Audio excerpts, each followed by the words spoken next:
a lot of the words we use on a daily basis are things we're comfortable using but not comfortable understanding. The word beautiful, for example, which is what this video is about, is very easy for all of us to use, but how many of us could actually really define what that thing is, beauty? I think if I said the word beautiful to most people, they would maybe think of a beautiful thing, something that carries the sense of beauty with it. But I'm not looking for specific examples. What I want to talk about is what beauty is itself. And although this video is not about a definition of beauty, I think a definition of some sort, a loose definition, would be very useful here. So when I'm talking about beauty, what I really mean is that there's a kind of set of internal, shall we say, experiences that humans have. And when we have some set of those kinds of experiences, the thing that seems to have caused those experiences we call beautiful.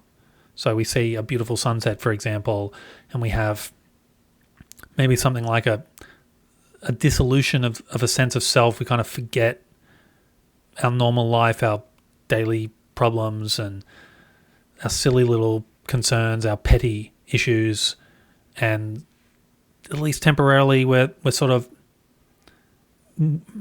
sounds maybe a bit wacky to say, but sort of one with the object. Very quickly maybe this happens, but you really forget you and the world, and there's just this experience you have, that you and the object, there's no you even, it's just a sort of set of feelings of awe, of wonder, of selflessness, things like this. So when we're talking about beauty in this video, that's what I mean, is that it's anything that's beautiful is anything that creates that kind of set of internal experiences. However, the video is not about that. The video is actually going to instead look at maybe what we'd call different types of beauty. In particular, different types of beauty that maybe a writer might want to utilize or might be interested in. It is, after all, our core mission, at least most writers, to produce something beautiful. And it's easier said than done, obviously, but I think the more sort of philosophical work you can do, maybe not work, that carries negative connotations, we won't call it work, let's call it play. The more philosophical play you can do with the basic kind of concepts that you're looking to utilize, I think the more that tends to infuse instinctively into your work over time. So that's what we're going to talk about here. We're going to talk about a few different types of beauty. Now, I think a lot of people, when you use the word beautiful, certainly when we're using the word beautiful in a philosophical context, let's say I ask people, is beauty in the eye of the beholder? Is beauty objective or subjective? I think actually a lot of people tend to think immediately of what I would call erotic beauty. So a beautiful person, a beautiful woman, a beautiful man. And that's, of course, a very constrained way to look at beauty. Beauty encompasses far more than just people who are sort of sexually attractive or candidates for sexual attractiveness. However, it would be absurd to not talk about erotic beauty, especially in regards to writers and what kinds of modes or models of beauty that they might be employing in their work, because humans are very sexual creatures. I mean, animals are just very sexual. It's if you take a sort of Darwinistic look at the world, really, sex is kind of the point. There's no point surviving, evolutionarily speaking, if you don't pass on your genes. It's pointless. So we're obviously geared to think about sex a lot and to see things in sexual terms. And of course, there'd be no reason to think this should be any different in fiction. And of course, all you have to do is look at some of the largest genres in commercial fiction to realize how potent sexual desire is, and therefore this particular kind of beauty, erotic beauty, is. Sort of romance novels and smut even constitute a huge proportion of commercial fiction. It's probably one of the better ways to make money as an author, frankly. If you can write fairly well and you can write a good sex scene, there's a huge demand for smut and, the less smutty smut, sort of more romance kinds of texts where erotic beauty is still involved, but it's maybe not so much in the forefront. And that's not even to include erotic beauty in all sorts of other kinds of fiction. Many, even 1984 has erotic scenes in it. You wouldn't think that book is necessarily erotic, but certainly, any author that's looking to write any book is sooner or later going to come across erotic beauty as not just a side issue in their text, but arguably a central issue. Certainly, if we're talking about any kind of romantic interest, this is definitely going to be a play. So, are we going to sit here and define, what makes a person beautiful? That's a much more complicated and obviously very controversial question. I'm not going to answer that question. I'll leave that to you to decide whether or not there is anything objective about that, or if it's purely subjective. Nevertheless, when we're talking about erotic beauty, we are talking about a couple of different things, and then it's up to you to decide what kinds of things you include in your work. And those things would be, I suppose, things to do with body and things to do with maybe what you would call way. So obviously your body, and I don't just mean stuff below the neck, your head, your smile, your eyes, that's also body. That's probably the most obvious possible kind of beautiful thing a person could have that you might need to do as a writer. You might need to more or less just describe them, and to describe them in such a way that doesn't just say they have blonde hair, but to say the blonde hair inspires the sense of sunlight on a cold and rainy day. That's a terrible metaphor, but you get the idea. You want to say that the blonde hair is beautiful without just saying the blonde hair is beautiful.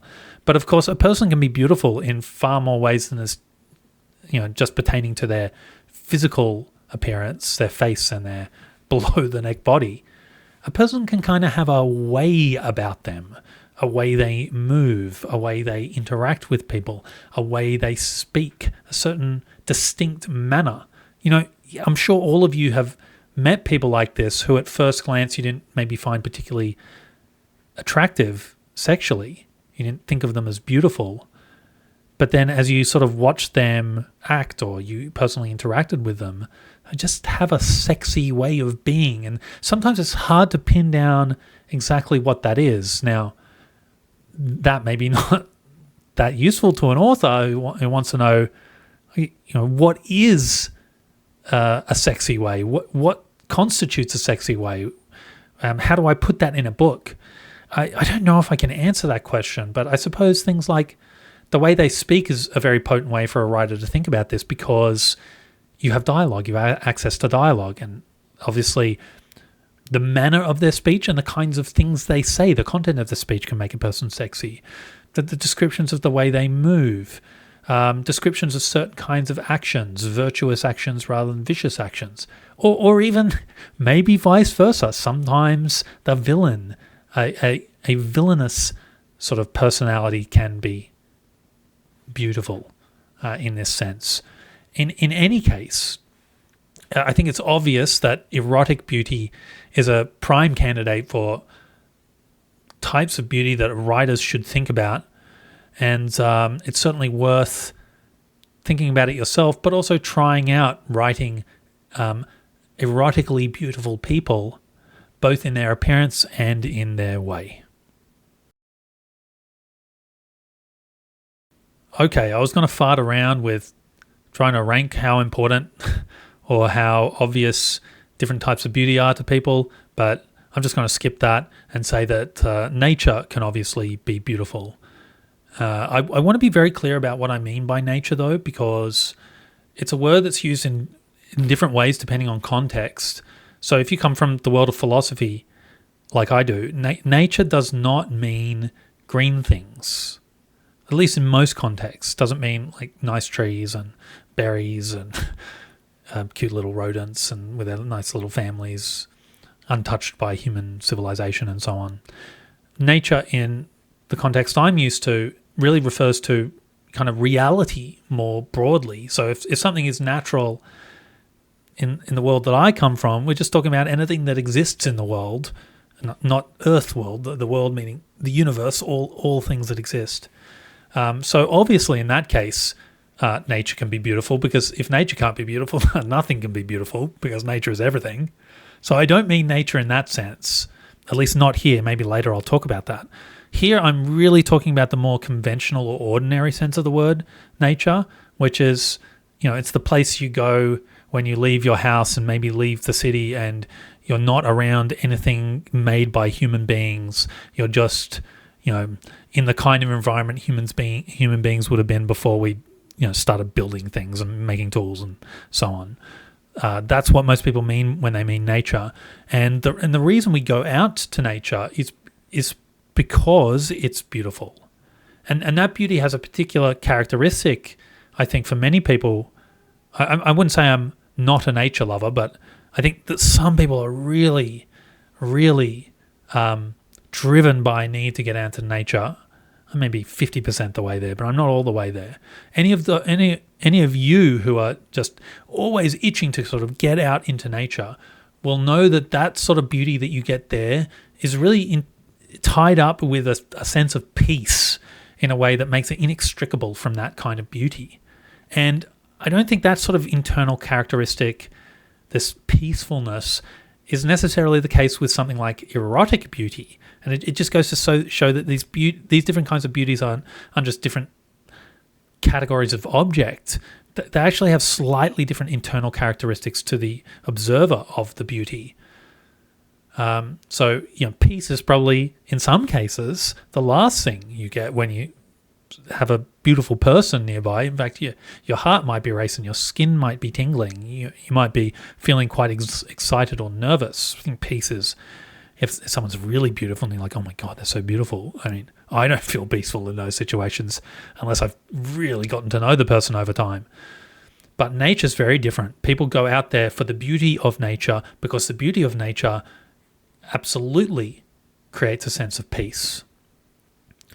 And this might mean, being in a forest, being in the ocean, watching the sunset, though does that one count as nature in this category? Because it's not a kind of green thing you go out into. We'll just put it in the category. I think an interesting question to ask here is whether or not it's actually innate for humans to find this kind of nature, outdoors nature, beautiful. It seems, probably to most of us, it would seem logical that it is innately beautiful to us, because it is our heritage. We didn't start as a species. Our genetic lineage and all the associated behaviors that emerge out of it and attitudes that emerge out of that genetic lineage, that doesn't come from urban environments. That's very recent. Urban civilization is like 10,000 years old, something like that. It's really recent. So it sort of stands to reason that it is innate for us to find nature beautiful. But I mean, I do wonder if you kind of put humans in an environment where nature didn't exist, that kind of outdoorsy nature didn't really exist anymore, and all there was an urban environment, I wonder, and I don't actually know, I wonder, would we feel it lacking? Or would we simply find beauty in the urban? And of course, we do also find beauty in the urban. I'll talk about that later. Is it the same kind of beauty? I don't know. Maybe not.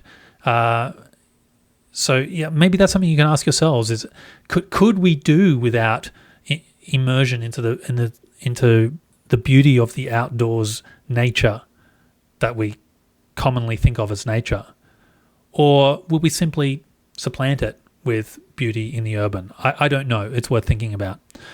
In any case, I think writers should maybe know this one more than any.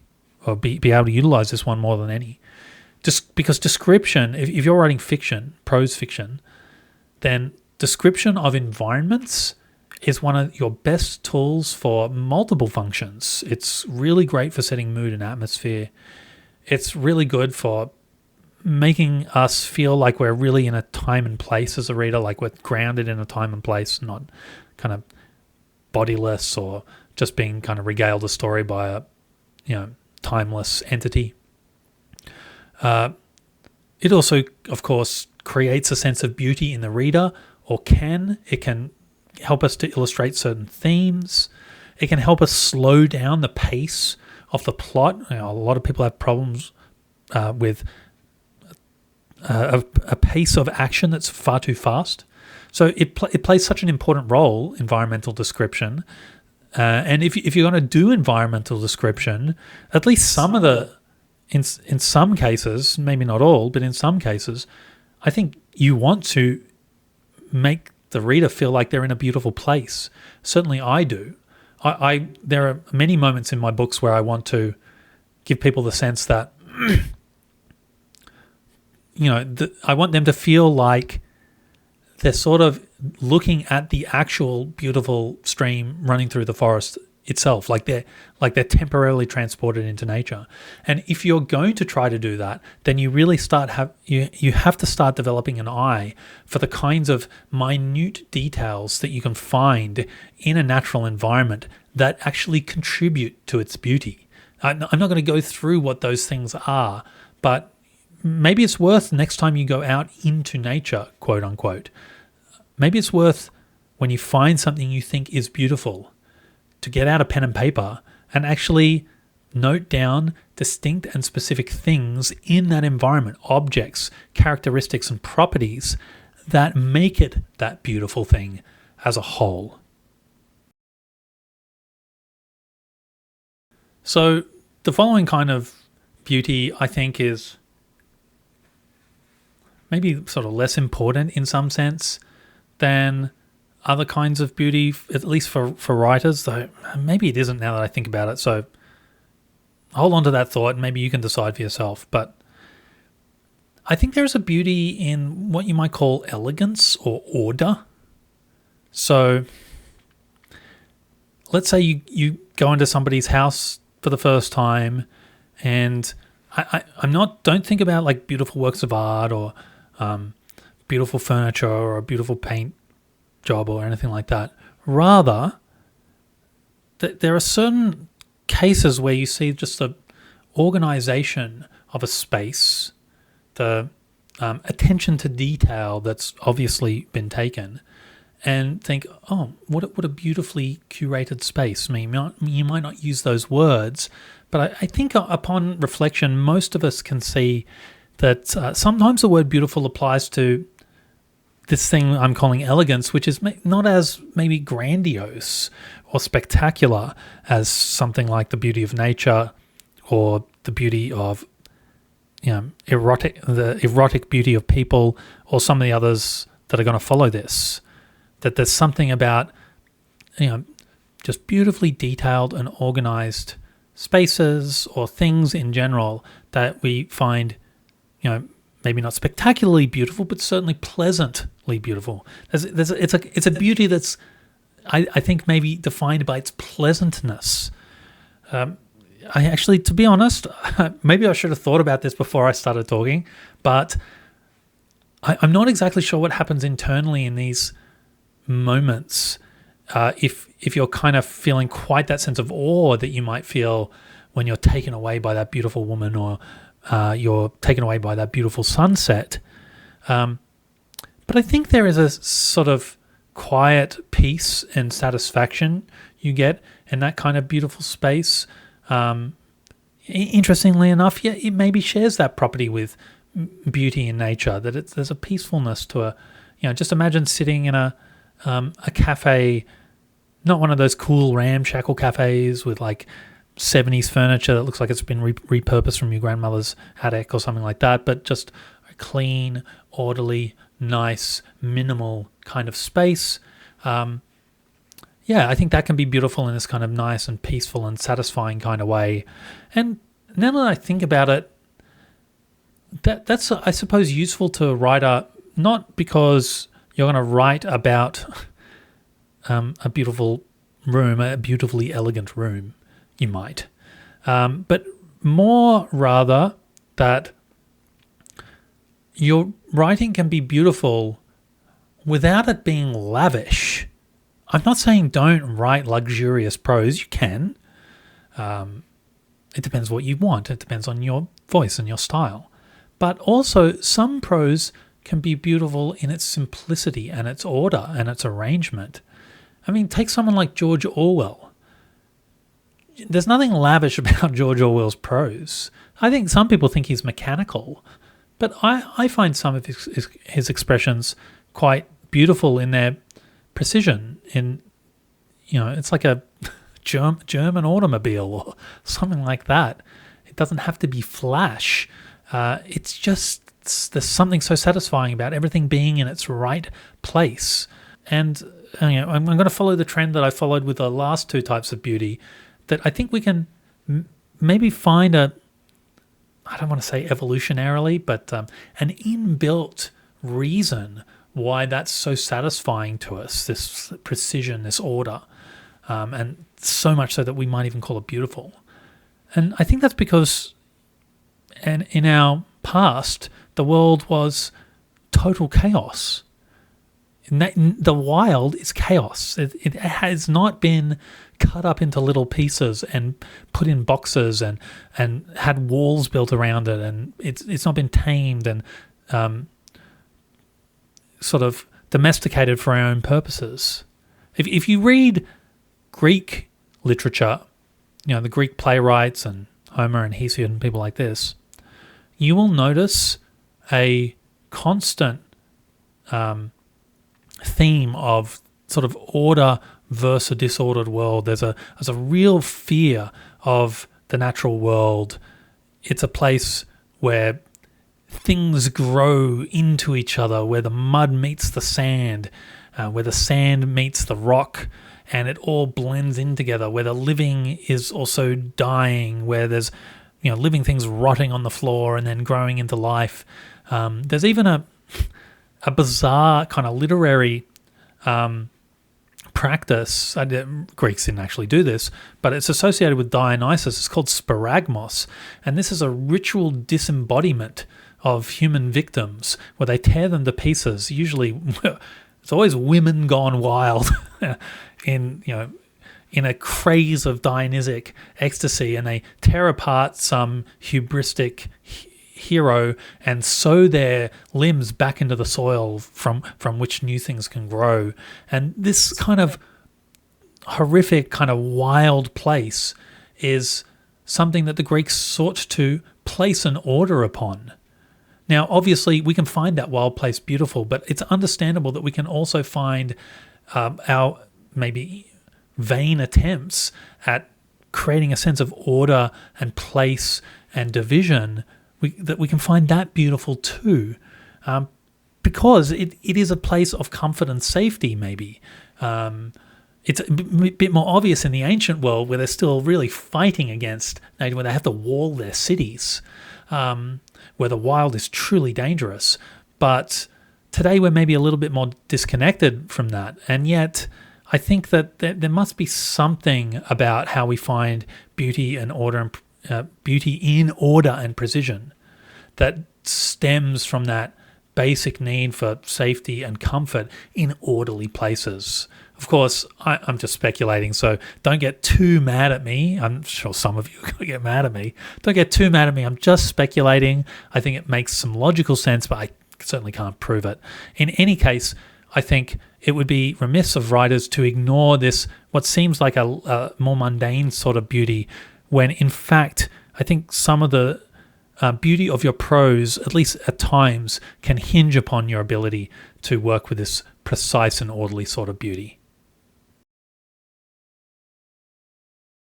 It seems to me that there's quite a few people out there that sort of see humanity and our inventions and our creations as an encroachment on the beauty of the natural world.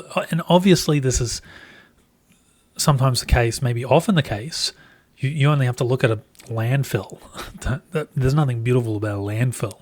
Or maybe somebody thinks it's beautiful, but most of us would agree that that's not beautiful, and that it's particularly ugly when you see the environment in which it's put in, and maybe the oil that's running through the streams and the animals that it's maybe killed because of the pollution of the water and water table and things like this. However, I think it's also obviously the case that there are things that humans make that are incredibly beautiful. If you, I keep doing this, and I'm sorry, I'm not trying to be an evolutionary biologist or psychologist, because I'm not, but if you go back to the beginnings of really what we would call modern humans, the appearance of art happens quite early. It seems like humans have been utilizing their creative minds and their hands to make objects nice to look at in a way that serves no particular function other than that. So humans have been making beautiful objects, or at least objects that have been designed to only be beautiful, jewelry, figurines, things like this, for tens of thousands of years now. And we didn't need to build sort of some philosophical system to say that we should be doing this. In order for us to do it, it's something we do, I would argue, innately, that humans just seem to have this urge to make beautiful objects. And of course, now that we've developed technologies far beyond, something like a hand axe, just a basic kind of sharp bit of obsidian, we've been able to make far more complex objects. Now, some of those objects, maybe most of those objects, in fact, are not designed to be beautiful, although a lot of objects that are designed to be functional are also designed to be beautiful. Shoes are made for wearing, and some shoes are made, for example, for wearing on a sporting field, like basketball. I play a lot of basketball, and really those shoes are just there to protect your feet, to provide cushioning and stability, protect from injury, increase kind of mobility, create a little bit of springiness in your step so you can get a little lift, a little extra jump, a little bit of extra acceleration. Does it matter what it looks like? Yes. Every basketball player who's got the money to do anything about it, for the most part, cares not only about how functional the shoe is, they also care what it looks like. That's how much we care about beautiful objects. Now, in certain cases, it's far more obvious than that when we're talking about art. There's a reason we have galleries. It's not just because a bunch of people told us that, hey, this is beautiful, you should love this now. Humans are drawn to beautiful objects. Now, we might disagree about which objects are beautiful. We all have our own tastes. But there's a reason we have people who spend their entire lives making sculptures, making paintings, making photographs, making buildings, architecture. Who hasn't looked at what's happening in their city at some of the low-cost, high-rise tenements that are designed really poorly and not to fit in with the rest of the street and gone, ooh, that's gross. And anytime you can say, ooh, that's gross to an aesthetic object, it means you can also say it in reverse and say, wow, beautiful. So, yeah, obviously, nature can be beautiful, but it's kind of interesting that what seem to be two totally opposed and opposite things, what an outdoorsy nature, the wild, and kind of the civilized world of objects made by us, buildings, shoes, paintings, instruments, all this kind of stuff. They seem so opposite, and yet they both seem to inspire a sense of beauty within us. Now, I think the feelings can be sort of a little bit different. Again, like this, if we take the natural world, peace seems to be at the heart of beauty there. It's not the only thing. There's also a sense of wonder and awe and self-ego dissolution. I think the beauty of objects can have the beauty and ego dissolution, and it might have a sense of peace, but I don't think it necessarily has to. I mean, if I'm talking about like a cool pair of basketball shoes, I'm not feeling at peace. I'm thinking like cool. I'm excited. That's the only word I can think of. Cool. Anytime I see a cool pair of sneakers, I think cool. I don't know what that is exactly, but it's some sort of excitement. I think there's also something implicit about the person who made it, or the people who made it. There's an appreciation for craftsmanship tangled up in there, and it might be why some of us have an aversion to artistic objects that are not made by humans, that are made by artificial intelligence. Maybe that's just a product of our time, and in 200 years, when it's perfectly normal for a person to grow up with AI art, then it won't mean anything to them. I really don't know. Maybe in 200 years, they'll still be wanting their art, their beautiful objects to be made like people, because maybe there's something inherently important about the beauty of an object tied up in the maker of the object, that it come from a set of hands and came from a particular mind. As for how this affects a writer, again, I should have prepared this a little bit. For those of you who don't know, I don't use scripts. I just speak off the cuff. So sometimes I have things to say, and sometimes I get caught out and I don't have things to say. It's not so obvious to me how this one's important. Obviously, you're going to describe urban environments just like you're going to describe natural environments, and sometimes you want that description to be beautiful, a beautiful old library or something like this. So I guess in that sense it can be very useful. But also, I mean, really, you are a craftsperson in the same way that the cobbler is a craftsperson with shoes, that the painter is a craftsperson with the painting.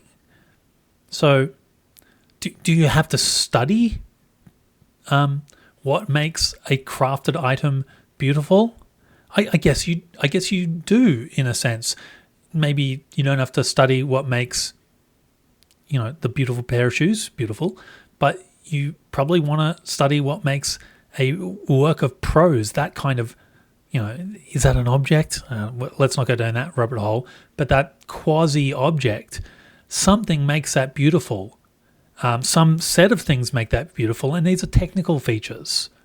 These are features you can sort of pin down and talk about. The way that the point of view is illustrated, the way that themes are sort of embedded into visual descriptions of environments. It depends on the author, but every beautiful book that's ever been written is beautiful for multiple reasons. It's not just a random abstract idea. It's actualized in a text by using certain technical elements. So I think, now that I think about it, this kind of beauty is very important to a writer because they are the craftsperson making the beautiful object. I think it's important for us when we're talking about beauty to not think of beauty as pretty or nice. Obviously, I think when we're thinking about beauty in nature, erotic beauty, even sort of elegant beauty, as I just stipulated, that these are generally speaking nice things, pretty things. You could apply the word pretty and beautiful to both. But these are not synonyms, because prettiness is always nice. And I don't think beauty is always nice. In fact, sometimes quite the opposite. I think there's something, I don't know what word to call it, but I'm going to call it emotional beauty. And I think I want to relate this probably to Aristotle's idea of catharsis, that there's something very appealing to us about feeling intense emotion, and that this need for feeling intense emotion is something we seek out in fiction, whether it's in theatre or novels or film or television, maybe even games these days. There's something, often catharsis is translated as cleansing, but I don't think cleansing is the right word. It's kind of it's a balancing of some sort. We're finding an equilibrium. That's kind of what catharsis refers to. So when we watch a horrifically sad film that has maybe even moments of immense ugliness in it, that intensity of negative emotion is something that I think can make us feel very good afterwards. And maybe some people do feel cleansed, but I think Aristotle was thinking of it more in like it's kind of rebalancing the vast array of your emotions, which can become unbalanced because you're not feeling them enough. So I think everyone knows that feeling of watching something horrible. I'm going to stick to film right now because I think it's maybe a little bit more intuitive to many of us. But we watch something that's horrible in any objective sense. It could have torture, it could have mass murder, it could have all. Let's take something like Schindler's List. I mean, it's not like the content of that is nice, but the movie is incredibly beautiful. To be moved to tears and to have so much anger in you and to have so much pain and hate and sorrow. Each one of those things individually we don't really think of as nice or good or beautiful. But when we're dealing with works of art, those ugly experiences now do become beautiful. And that's why a movie like that's so critically acclaimed.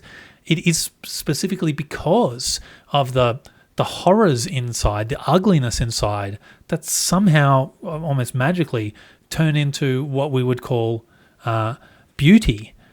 So it should go without saying, I guess, this is maybe the most obvious one for a writer, is unless you only ever want to write nice things, and maybe you do, but if you want to write things that make people feel a groundswell of emotion and to have that kind of sublime beauty arise in a person, I mean, that's one of the most, maybe I'm just speaking for myself here, but I think that's one of the most thrilling experiences you can have as a consumer of fiction, is to have that bizarre blend of the ugly and the sublime beauty all tangled up together in one entity inside you. I think it's a really thrilling experience. I think probably many of you feel the same way. And I know when I'm writing, because I don't, this is a bit of a spoiler alert, I don't write nice endings. I don't write books that make you feel good or happy about the world afterwards. I want you to feel a little bit torn up about it. I don't know if I succeed or not, but I think a lot of writers like the idea of writing the beautifully dark, the beautifully sad, the beautifully ugly. And I guess it's like any other kind of beauty or any other kind of human experience you want to infuse into your fiction, the more comfortable and acquainted you are with that thing, the more likely it is you're going to be able to actually produce it on the page. So just like with the other kinds of beauty, as I've recommended, I think this is something that it's important for us to get used to not shy away from. If you are the kind of person, and I'm not blaming you for this, I understand why some people shy away from books and films that are horrific in any number of ways. But if you're doing that, it's obviously, I think, going to be very hard for you to do that in your own writing. But then again, that's probably moot, because if you're the kind of person that wants to avoid those feelings, understandably, from consuming works of fiction, you're probably not going to want to write it either. But for those of us who really do find that thrilling and meaningful and the key word here is beautiful, then obviously you need to expose yourself to that and maybe start thinking about what it is that authors or writers are doing that's evoking such intense negative emotion and yet still turning it around into something beautiful. I think, and I don't want to go too far down this rabbit hole because I could be here for an hour, I think it probably has something to do with the fact that ugliness can be meaningful. I think if it's ugly and it has no meaning, it's probably not going to be beautiful to most people. But if the ugliness means something, teaches something, has some redeeming value in it, about human strength and resilience and compassion or something else, then that ugliness really turns the corner and becomes its opposite. So, yeah, anyone who wants to give people that thrill of catharsis, it's integral that you really think about sort of ugly beauty, shall we say. Finally, we come to maybe the most potent of all kinds of beauty. It's the kind of beauty that anyone who's had a deeply religious experience will be quite familiar with. I'm going to call this sublime beauty, but you can call it what you will. I think this one's quite interesting. I have to preface this with just admitting that I am not religious. I don't believe in any divine force at all. But that doesn't mean I can't see how compelling a sort of transcendental experience could be. In fact, I think that I'm going to just say the same thing I've been saying the whole time. There's something innate, I think, about religious experience. I think in a way we are a religious creature. Now, this is going to be contentious, I'm sure, but I do think, and this is me as an atheist, that there's something inside us that compels us towards religious ideas. It would explain why religious ideas are absolutely universal. They're everywhere. They come in different forms, that's true. But belief in a higher divine force, whether it's embodied in a deity, a specific like human-like entity, or whether it's something more abstract, that's held pretty much universally across the world, except by certain kinds of agnostics and atheists. But that's a relatively new phenomenon. So I think we're sort of built to have these kinds of experiences. I haven't had one myself. I think if I had, I probably would be religious. But I think it's something we could probably draw back to an idea that I've referenced more than once, is this idea of the dissolution of self. I think that there's something kind of disconcerting about being human. There's something that embodies maybe a baseline level of anxiety or dread, existential dread, if you will. We don't really know why we're here. We don't really know what we're doing. Sometimes we get the sense that this whole thing's so pointless and silly and meaningless. And we also have just daily concerns, more earthly concerns, paying the bills, dealing with problematic social relationships, getting a new job, all that kind of stuff. Eating well. I don't want to go on with that list. It's 1,000 items long. But there's something I think very appealing to having all of that slip away. To enter a state where not only do you not think about your daily concerns, but you're not even you.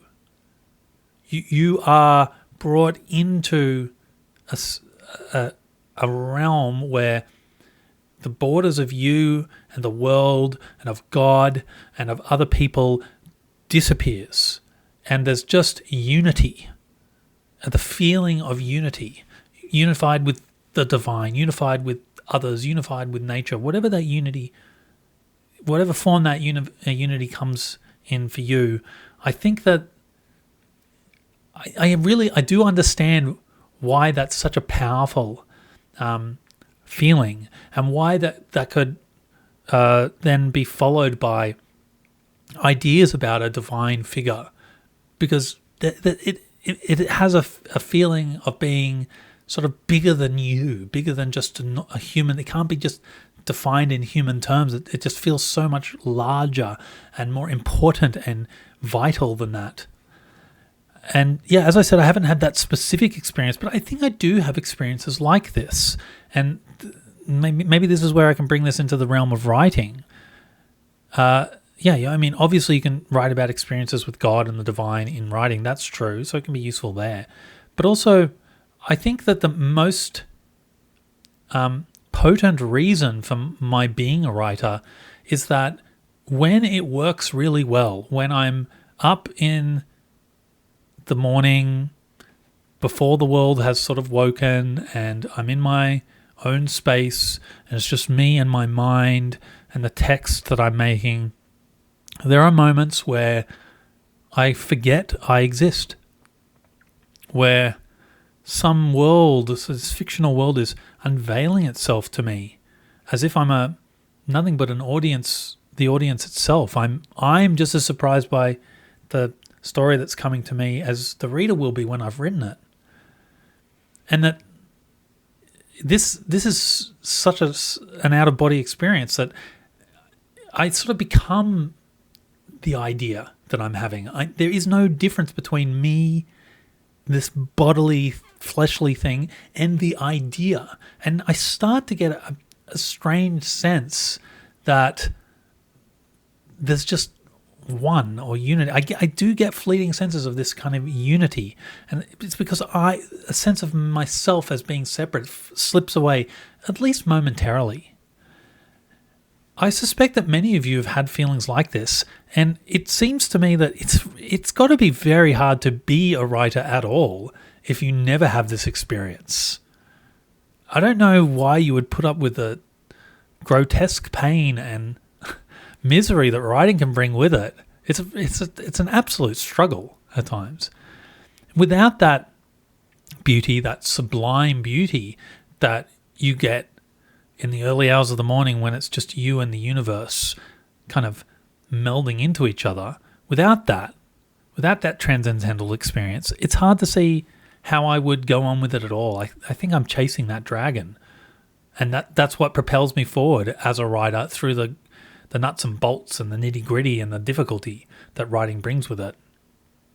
So I think this kind of beauty matters in that sense, but also, I mean, who wouldn't like for their written word to bring on a sort of transcendental state in a reader? I don't know if I'm capable of this. I would love, I want to move people more than anything. That's what I want. If I could move someone to that place of being, that would be phenomenal. And obviously there are some texts that really do this. This is the power of certain religious texts. I don't get, though I do find religious texts fascinating, I don't get that transcendental experience. I imagine that there are many people who do. And that's part of the appeal of these texts and part of what gives people a sense that this must come from a divine figure because it connects people with the sublime. Yeah, I'm not going to give you advice on how to do this because I'm not sure I know how to do this, but I think it's certainly clear that this kind of sublime beauty underpins really great writing and maybe some of the great masterpieces and certainly some of the great philosophical and religious writing of not just this age but of ages gone by.